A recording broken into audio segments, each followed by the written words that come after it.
Sejarah kegemilangan Baitul Hikmah. Sejarah mencatat bahwa umat Islam pernah memimpin peradaban dengan sangat gemilang.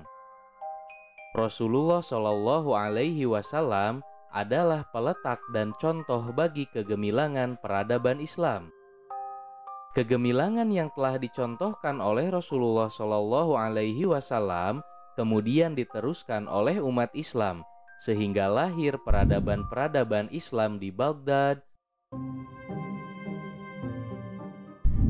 Andalus atau Cordoba,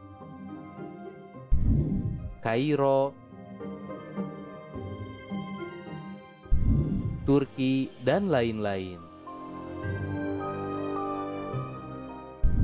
Kegemilangan tersebut terjadi karena umat Islam mampu membangun tradisi ilmu yang kuat. Dari tradisi ilmulah, umat Islam mampu tampil menjadi pemimpin peradaban. Dan salah satu tempat tradisi ilmu yang dibangun oleh umat Islam adalah perpustakaan. Misalnya pada masa Abbasiyah, Baghdad adalah menara ilmu pengetahuan. Di Baghdad ketika itu berdiri perpustakaan yang sangat megah. Kelak, perpustakaan bersejarah tersebut dikenal dengan nama Baitul Hikmah. Baitul Hikmah pertama kali dibangun oleh Harun ar-Rasyid. Usaha ar-Rasyid tersebut kemudian diteruskan oleh anaknya, yaitu Al-Ma'mun. Pada waktu itu, Baitul Hikmah adalah bangunan yang terdiri dari berbagai ruangan. Setiap ruangan terdiri dari tempat buku atau khazanah yang diberi nama sesuai dengan nama pendirinya, seperti khazanah ar-Rasyid dan khazanah Al-Ma'mun.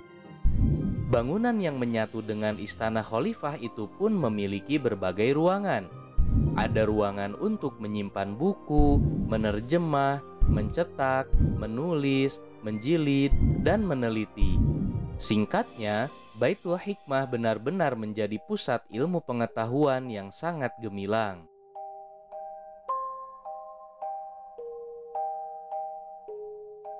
Bahkan, dalam perjalanannya, Baitul Hikmah bukan hanya berupa gudang buku sebagaimana sering terjadi pada perpustakaan zaman sekarang, tetapi berubah menjadi perguruan tinggi atau Al-Jami'ah.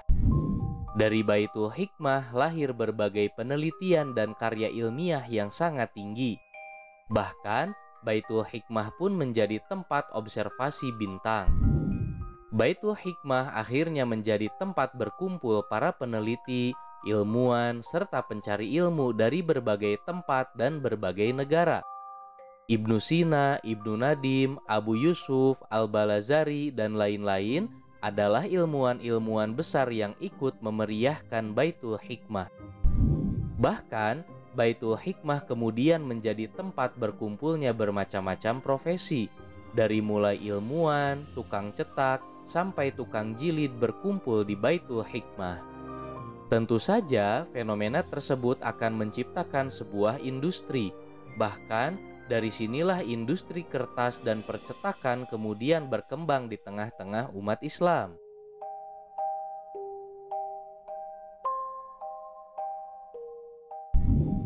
Berbagai cabang ilmu seperti ilmu kalam, falsafah, mantik, kedokteran, matematika, astronomi, sejarah, geografi, musik, kimia, dan lain-lain dipelajari di Baitul Hikmah.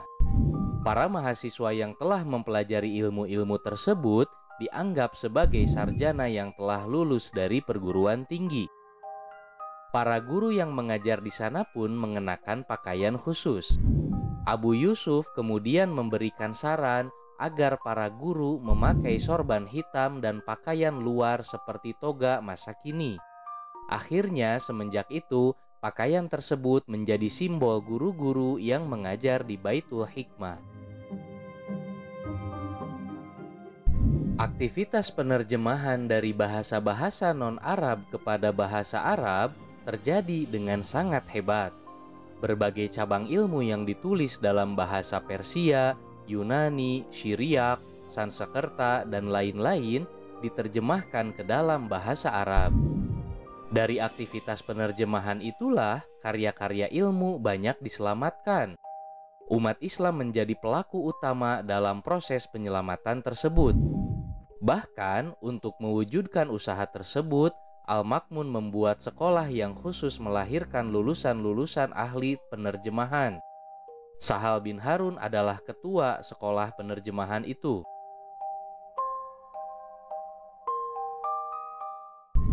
Baitul Hikmah pun berfungsi sebagai tempat untuk berdiskusi dan berdebat.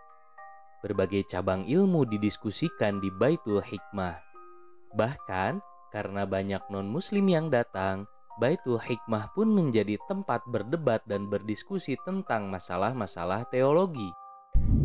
Seluruh diskusi dan debat tersebut dilakukan dalam iklim yang sangat ilmiah dan toleran. Keadaan seperti itu ditambah dengan perhatian khalifah yang sangat besar terhadap ilmu. Bahkan, jika Al-Ma'mun membuat perjanjian dengan raja-raja Romawi, dia memberikan syarat agar raja-raja tersebut mengirimkan buku-buku kepadanya. Sebagaimana yang dilakukan oleh Al-Ma'mun kepada Michael III, Raja Romawi ketika itu. Atas permintaan Al-Ma'mun, raja tersebut pernah mengirimkan seluruh koleksi buku yang ada di Konstantinopel. Di antara tumpukan buku tersebut, ada buku ilmu astronomi karya Ptolemy. Melihat buku tersebut, Al-Ma'mun kemudian memerintahkan untuk menerjemahkannya ke dalam bahasa Arab. Di antara para penerjemah terkenal ketika itu adalah Al-Hasan bin Sahal, Ahmad bin Yahya bin Jabir al-Balazari, Abu Hafs Umar bin Al-Farhan at-Tobari, Al-Hajjaj bin Yusuf bin Mator, dan Hunain bin Ishaq.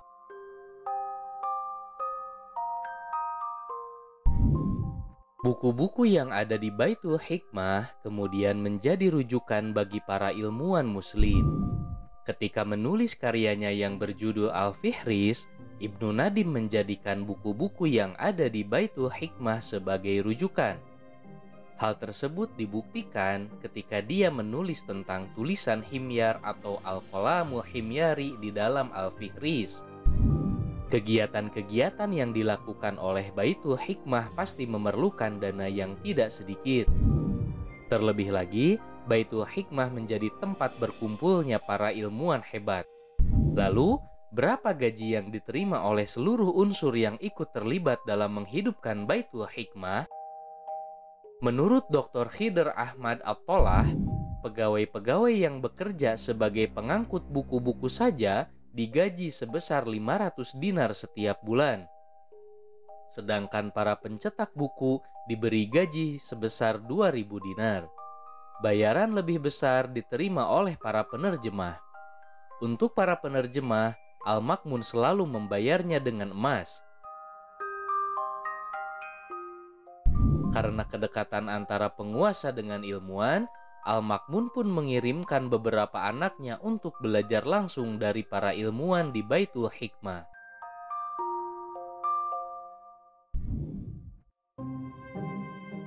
Baitul Hikmah adalah contoh kegemilangan ilmu. Ilmu adalah hal yang menyebabkan umat Islam dihormati dan disegani oleh masyarakat dunia. Karena ilmu, umat Islam menjadi umat yang mampu memimpin peradaban. Baitul Hikmah pun menjadi cermin ketika penguasa, ilmuwan, dan masyarakat bekerja sama untuk membangun sebuah peradaban yang berasaskan ilmu.